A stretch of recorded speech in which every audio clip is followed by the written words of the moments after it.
Hi guys! So, ganito yung setup namin ng baby kong si Yuen. Every time na meron akong pasok. So, ganyan. Pag kakain kami yan, kamay-kamay na lang para mabilis kasi para hindi malate. Ayun guys, natapos na kaming naligo. So, ayan na yung baby ko.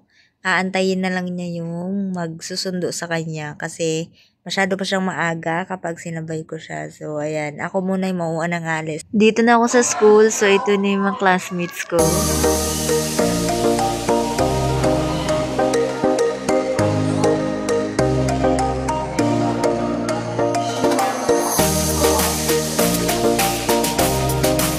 Bibiro ko yung kaartihan nyo.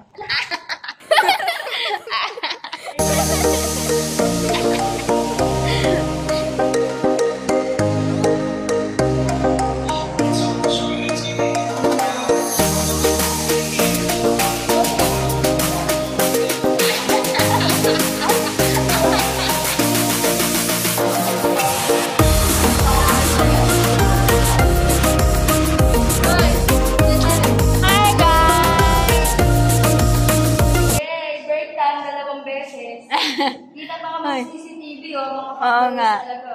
Oo nga, mga pagkain lang. Gatas kayo dyan. Baby girl yarn. Hala, sige lunok. Init pa.